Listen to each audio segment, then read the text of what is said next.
A Divine Cordial by Thomas Watson. Chapter 2. The Worst Things Work for Good to the Godly. Do not mistake me.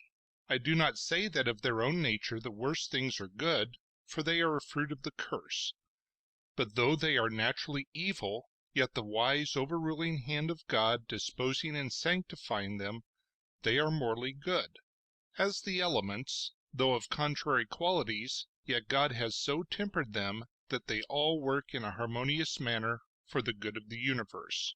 Or, as in a watch, the wheels seem to move contrary to one another, but all carry on the motions of the watch. So things that seem to move cross to the godly, yet by the wonderful providence of God work for their good. Among these worst things there are 4 sad evils that work for the good to them that love God. 1. The evil of affliction works for good to the godly. It is one heart-quieting consideration in all the afflictions that befall us, that God has a special hand in them. The Almighty hath addicted me. Ruth 1:21. Instruments can no more stir till God gives them a commission than an axe can cut of itself without a hand. Job eyed God in his affliction. Therefore, as Augustine observes, he does not say, "The Lord gave, and the devil took away," but "the Lord hath taken away." Whoever brings an affliction to us, it is God that sends it. Another heart-quieting consideration is that afflictions work for good. Like these good pips, so will I acknowledge them that are carried away captive of Judah, whom I have sent out of this place into the land of the Chaldeans for their good. Jeremiah 24:5. Judah's captivity in Babylon was for their good. It is good for me that I have been afflicted. Psalm 119:71. This text, like Moses' tree cast into the bitter waters of affliction, may make them sweet and wholesome to drink. Afflictions to the godly are medicinal. Out of the most poisonous drugs, God extracts our salvation. Afflictions are needful as ordinances. 1 Peter 1:6.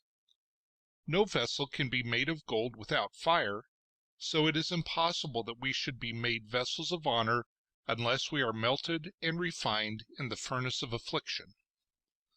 All the paths of the Lord are mercy and truth. Psalms 25:10. As the painter intermixes bright colors with dark shadows, so the wise God mixes mercy with judgment. Those afflictive providences which seem to be prejudicial are beneficial. Let us take some instances in Scripture. Joseph's brethren throw him into a pit. Afterwards they sell him. Then he is cast into prison. Yet all this did work for his good. His abasement made way for his advancement. He was made the second man in the kingdom. Ye thought evil against me, but God meant it for good. Genesis 50:20.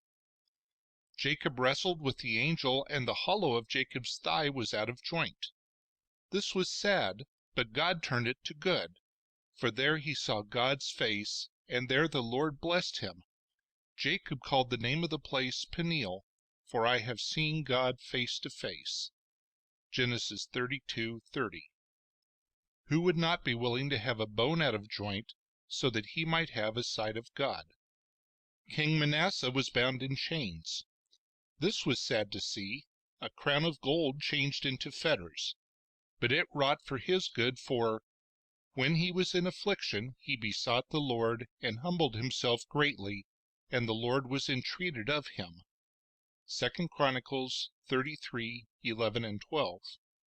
He was more beholden to his iron chain than to his golden crown. The one made him proud, the other made him humble. Job was a spectacle of misery. He lost all that ever he had. He abounded only in boils and ulcers. This was sad, but it wrought for his good. His grace was proved and improved. God gave a testimony from heaven of his integrity, and did compensate his loss by giving him twice as much as ever he had before. Job 13:10. Paul was smitten with blindness. This was uncomfortable, but it turned to his good.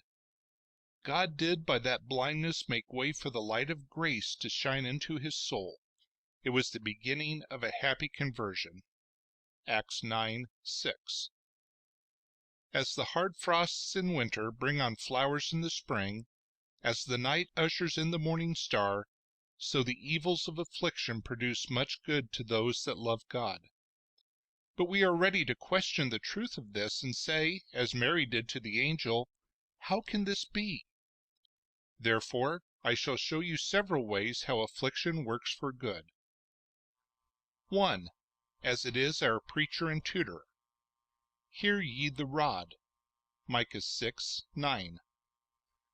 Luther said that he could never rightly understand some of the Psalms till he was in affliction. Affliction teaches what sin is.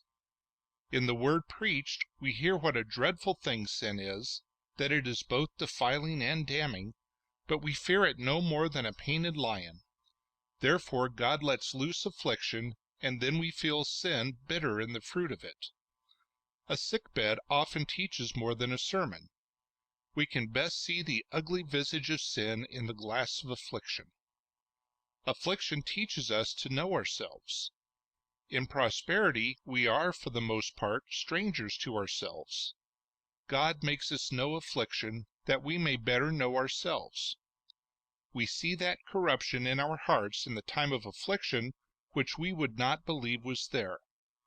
Water in the glass looks clear, but set it on the fire, and the scum boils up. In prosperity, a man seems to be humble and thankful. The water looks clear, but set this man a little on the fire of affliction, and the scum boils up, and much impatience and unbelief appear. "Oh," says a Christian, "I never thought I had such a bad heart as now I see I have. I never thought my corruptions had been so strong, and my graces so weak." 2. Afflictions work for good, as they are the means of making the heart more upright. In prosperity, the heart is apt to be divided. Hosea 10:2. The heart cleaves partly to God and partly to the world. It is like a needle between two lodestones.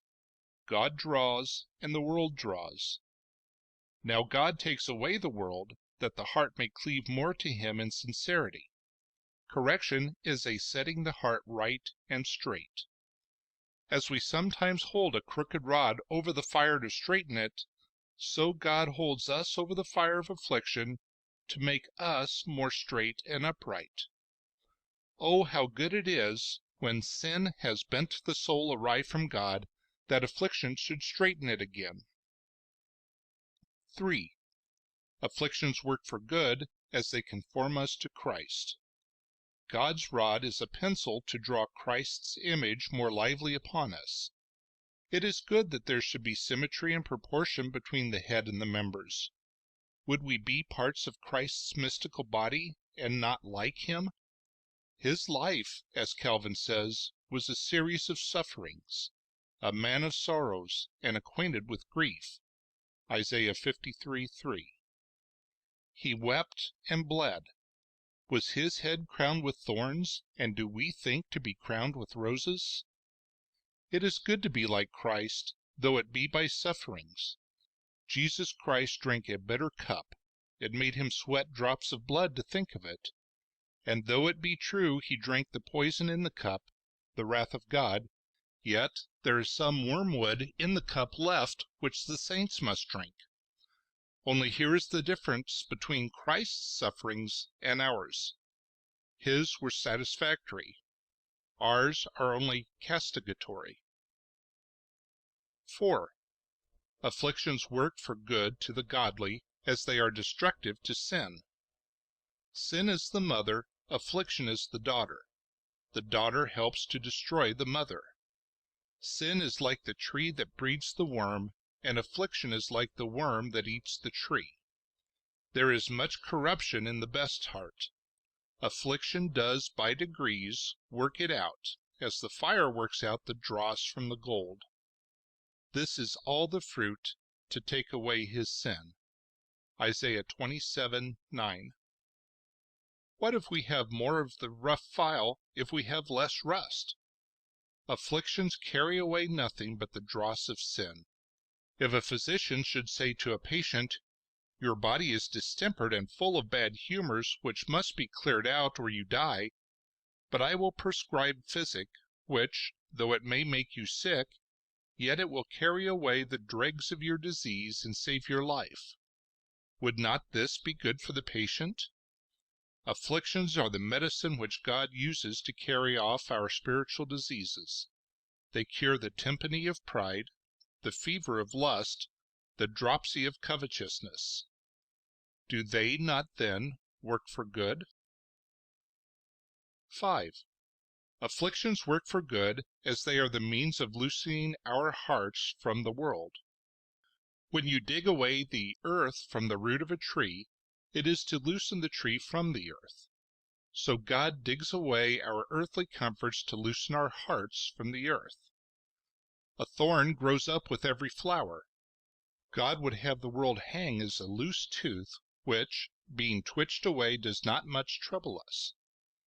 Is it not good to be weaned? The oldest saints need it. Why does the Lord break the conduit pipe, but that we may go to him, in whom are all our fresh springs? Psalm 87:7. 6. Afflictions work for good, as they make way for comfort. In the valley of Achor is a door of hope. Hosea 2:15. Achor signifies trouble. God sweetens outward pain with inward peace. Your sorrow shall be turned into joy. John 26:20. Here is the water turned into wine. After a bitter pill, God gives sugar. Paul had his prison songs. God's rod has honey at the end of it. The saints in addiction have had such sweet raptures of joy that they thought themselves in the borders of the heavenly Canaan. 7. Afflictions work for good, as they are a magnifying of us. What is man, that thou shouldst magnify him, and that thou shouldst visit him every morning? Job 7:17. God does by affliction magnify us three ways. First, in that he will condescend so low as to take notice of us. It is an honor that God will mind dust and ashes. It is a magnifying of us that God thinks us worthy to be smitten. God's not striking is a slighting. Why should ye be stricken any more? Isaiah 1:5. If you will go on in sin, take your course, sin yourselves into hell. Second, afflictions also magnify us, as they are ensigns of glory, signs of sonship. If you endure chastening, God dealeth with you as sons. Hebrews 12:7. Every print of the rod is a badge of honor. Third, afflictions tend to the magnifying of the saints, as they make them renowned in the world. Soldiers have never been so admired for their victories as the saints have been for their sufferings. The zeal and constancy of the martyrs in their trials have rendered them famous to posterity. How eminent was Job for his patience! God leaves his name upon record. Ye have heard of the patience of Job. James 5:11. Job the sufferer was more renowned than Alexander the conqueror. 8. Afflictions work for good, as they are the means of making us happy. Happy is the man whom God correcteth. Job 5:17. What politician or moralist ever placed happiness in the cross? Job does. Happy is the man whom God correcteth. It may be said, how do afflictions make us happy? We reply that, being sanctified, they bring us nearer to God. The moon in the full is furthest off from the sun. So are many further off from God in the full moon of prosperity. Afflictions bring them nearer to God. The magnet of mercy does not draw us so near to God as the cords of affliction. When Absalom set Joab's corn on fire, then he came running to Absalom. 2 Samuel 14:30. When God sets our worldly comforts on fire, then we run to him and make our peace with him. When the prodigal was pinched with want, then he returned home to his father. Luke 15:13. When the dove could not find any rest for the sole of her foot, then she flew to the ark. When God brings a deluge of affliction upon us, then we fly to the ark of Christ. Thus, affliction makes us happy in bringing us nearer to God. Faith can make use of the waters of affliction to swim faster to Christ. 9. Afflictions work for good as they put to silence the wicked. How ready are they to asperse and calumniate the godly, that they serve God only for self-interest. Therefore God will have his people endure sufferings for religion, that he may put a padlock on the lying lips of wicked men. When the atheists of the world see that God has a people who serve him not for a livery, but for love, this stops their mouths. The devil accused Job of hypocrisy, that he was a mercenary man. All his religion was made up of ends of gold and silver. Doth Job serve God for naught? Hast not thou made a hedge about him? Etc. Well, says God, put forth thy hand, touch his estate. Job 1:9. The devil had no sooner received a commission, but he falls a breaking down Job's hedge. But still Job worships God. Job 1:20, and professes his faith in him. Though he slay me, yet will I trust in him. Job 13:15. This silenced the devil himself. How it strikes a damp into wicked men when they see that the godly will keep close to God in a suffering condition, and that, when they lose all, they yet will hold fast their integrity. 10. Afflictions work for good as they make way for glory. 2 Corinthians 4:17. Not that they merit glory, but they prepare for it. As plowing prepares the earth for a crop, so afflictions prepare and make us meet for glory. The painter lays his gold upon dark colors, so God first lays the dark colors of affliction, and then he lays the golden color of glory. The vessel is first seasoned before wine is poured into it. The vessels of mercy are first seasoned with affliction, and then the wine of glory is poured in. Thus we see afflictions are not prejudicial, but beneficial to the saints. We should not so much look at the evil of affliction as the good, not so much at the dark side of the cloud as the light. The worst that God does to his children is to whip them to heaven. 2. The evil of temptation is overruled for good to the godly. The evil of temptation works for good. Satan is called the tempter, Mark 4:15. He is ever lying in ambush. He is continually at work with one saint or another. The devil has his circuit that he walks every day. He is not yet fully cast into prison, but, like a prisoner that goes under bail, he walks about to tempt the saints. This is a great molestation to a child of God. Now concerning Satan's temptations, there are three things to be considered. 1. His method in tempting. 2. The extent of his power. 3. These temptations are overruled for good. 1. Satan's method in tempting. Here take notice of two things: his violence in tempting, and so he is the red dragon. He labors to storm the castle of the heart. He throws in thoughts of blasphemy. He tempts to deny God. These are the fiery darts he shoots, by which he would inflame the passions. Also his subtlety in tempting, and so he is the old serpent. There are 5 chief subtleties the devil uses. 1. He observes the temperament and constitution. He lays suitable baits of temptation. Like the farmer, he knows what grain is best for the soil. Satan will not tempt contrary to the natural disposition and temperament. This is his policy. He makes the wind and tide go together. That way the natural tide of the heart runs, that way the wind of temptation blows. Though the devil cannot know men's thoughts, yet he knows their temperaments, and accordingly he lays his baits. He tempts the ambitious man with a crown, the sanguine man with beauty. 2. Satan observes the fittest time to tempt, inasmuch as a cunning angler casts in his angle when the fish will bite best.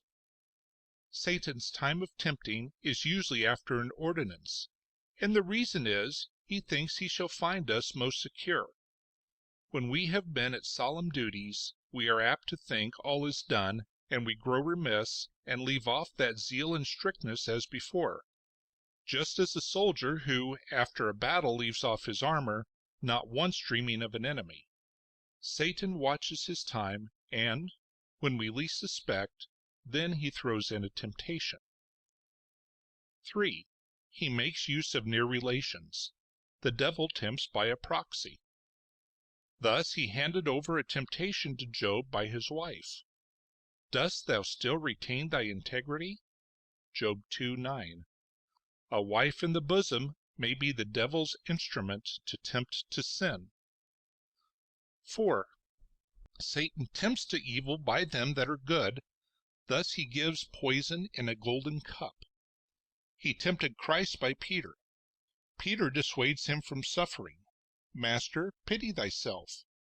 Who would have thought to have found the tempter in the mouth of an apostle? 5. Satan tempts to sin under a pretense of religion. He is most to be feared when he transforms himself into an angel of light. He came to Christ with Scripture in his mouth. It is written. The devil baits his hook with religion. He tempts many a man to covetousness and extortion under a pretense of providing for his family. He tempts some to do away with themselves, that they may live no longer to sin against God, and so he draws them into sin under a pretense of avoiding sin. These are his subtle stratagems in tempting. 2. The extent of his power.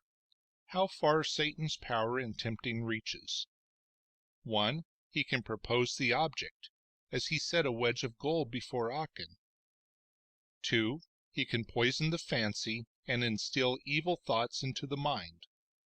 As the Holy Ghost casts in good suggestions, so the devil casts in bad ones. He put it into Judas's heart to betray Christ. John 13:2. 3. Satan can excite and irritate the corruption within, and work some kind of inclinableness in the heart to embrace a temptation. Though it is true Satan cannot force the will to yield consent, yet he being an earnest suitor, by his continual solicitation, may provoke to evil. Thus he provoked David to number the people. 1 Chronicles 21:1. The devil may, by his subtle arguments, dispute us into sin. 3. These temptations are overruled for good to the children of God. A tree that is shaken by the wind is more settled and rooted, so the blowing of a temptation does but settle a Christian the more in grace.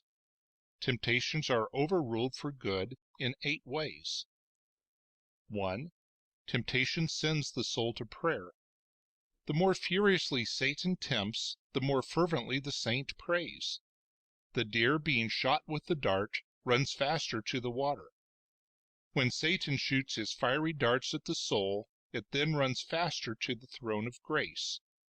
When Paul had the messenger of Satan to buffet him, he says, For this I besought the Lord thrice, that it might depart from me. 2 Corinthians 12:8. Temptation is a medicine for security. That which makes us pray more works for good. 2. Temptation to sin is a means to keep from the perpetration of sin. The more a child of God is tempted, the more he fights against the temptation. The more Satan tempts to blasphemy, the more a saint trembles at such thoughts and says, "Get thee hence, Satan." When Joseph's mistress tempted him to folly, the stronger her temptation was, the stronger was his opposition. That temptation which the devil uses as a spur to sin, God makes a bridle to keep back a Christian from it. 3. Temptation works for good, as it abates the swelling of pride. Lest I should be exalted above measure, there was given me a thorn in the flesh, a messenger of Satan to buffet me. 2 Corinthians 12:7. The thorn in the flesh was to puncture the puffing up of pride. Better is that temptation which humbles me than that duty which makes me proud. Rather than a Christian shall be haughty-minded, God will let him fall into the devil's hands awhile to be cured of his imposthume. 4. Temptation works for good, as it is a touchstone to try what is in the heart. The devil tempts that he may deceive, but God suffers us to be tempted to try us. Temptation is a trial of our sincerity. It argues that our heart is chaste and loyal to Christ when we can look a temptation in the face and turn our back upon it. Also, it is a trial of our courage. Ephraim is a silly dove without heart. Hosea 7:11. So it may be said of many, they are without a heart. They have no heart to resist temptation. No sooner does Satan come but they yield, like a coward who, as soon as the thief approaches, gives him his purse. But he is the valorous Christian that brandishes the sword of the Spirit against Satan, and will rather die than yield. The courage of the Romans was never more seen than when they were assaulted by the Carthaginians. The valor and puissance of a saint is never more seen than on a battlefield when he is fighting the red dragon, and by the power of faith puts the devil to flight. That grace is tried in gold, which can stand in the fiery trial and withstand fiery darts. 5. Temptations work for good, as God makes those who are tempted fit to comfort others in the same distress. A Christian must himself be under the buffetings of Satan before he can speak a word in due season to him that is weary. St. Paul was first in temptations. We are not ignorant of his devices. 2 Corinthians 2:11. Thus he was able to acquaint others with Satan's cursed wiles. 1 Corinthians 10:13. A man that has ridden over a place where there are bogs and quicksands is the fittest to guide others through that dangerous way. He that has felt the claws of the roaring lion and has lain bleeding under those wounds is the fittest man to deal with one that is tempted. None can better discover Satan's sleights and policies than those who have been long in the fencing school of temptation. 6. Temptations work for good, as they stir up paternal compassion in God to them who are tempted. The child who is sick and bruised is most looked after. When a saint lies under the bruising of temptations, Christ prays, and God the Father pities. When Satan puts the soul into a fever, God comes with a cordial, which made Luther say that temptations are Christ's embraces, because he then most sweetly manifests himself to the soul. 7. Temptations work for good, as they make the saints long more for heaven. There they shall be out of gunshot. Heaven is a place of rest. No bullets of temptation fly there. The eagle that soars aloft in the air and sits upon high trees is not troubled with the stinging of the serpent. So when believers are ascended to heaven, they shall not be molested with the old serpent. In this life, when one temptation is over, another comes. This is to make God's people wish for death to sound a retreat, and call them off the field where the bullets fly so quick, to receive a victorious crown, where not the drum or cannon, but the harp and viol shall be ever sounding. 8. Temptations work for good as they engage the strength of Christ. Christ is our friend, and when we are tempted, he sets all his power working for us. For in that he himself has suffered, being tempted, he is able to succor them that are tempted. Hebrews 2:18. If a poor soul was to fight alone with the Goliath of hell, he would be sure to be vanquished. But Jesus Christ brings in his auxiliary forces. He gives fresh supplies of grace. And through him we are more than conquerors. Romans 8:37. Thus the evil of temptation is overruled for good. Question. But sometimes Satan foils the child of God. How does this work for good? Answer. I grant that, through the suspension of divine grace and the fury of a temptation, a saint may be overcome. Yet this foiling by a temptation shall be overruled for good. By this foil God makes way for the augmentation of grace. Peter was tempted to self-confidence. He presumed upon his own strength, and when he would needs stand alone, Christ let him fall. But this wrought for his good. It cost him many a tear. He went out and wept bitterly. Matthew 26:75. And now he grows more modest. He durst not say he loved Christ more than the other apostles. Lovest thou me more than these? John 21:15. He durst not say so. His fall broke the neck of his pride. The foiling by a temptation causes more circumspection and watchfulness in a child of God. Though Satan did before decoy him into sin, yet for the future he will be the more cautious. He will have a care of coming within the lion's chain any more. He is more shy and fearful of the occasions of sin. He never goes out without his spiritual armor, and he girds on his armor by prayer. He knows he walks on slippery ground, therefore he looks wisely to his steps. He keeps close sentinel in his soul, and when he spies the devil coming, he stands to his arms and displays the skill of faith. Ephesians 6:16. This is all the hurt the devil does. When he foils a saint by temptation, he cures him of his careless neglect. He makes him watch and pray more. When the wild beasts get over the hedge and hurt the corn, a man will make his fence the stronger. So, when the devil gets over the hedge by a temptation, a Christian will be sure to mend his fence. He will become more fearful of sin and careful of duty. Thus, the being worsted by temptation works for good. Objection. But if being foiled works for good, this may make Christians careless whether they are overcome by temptation or no. Answer. There is a great deal of difference between falling into a temptation and running into a temptation. The falling into a temptation shall work for good, not the running into it.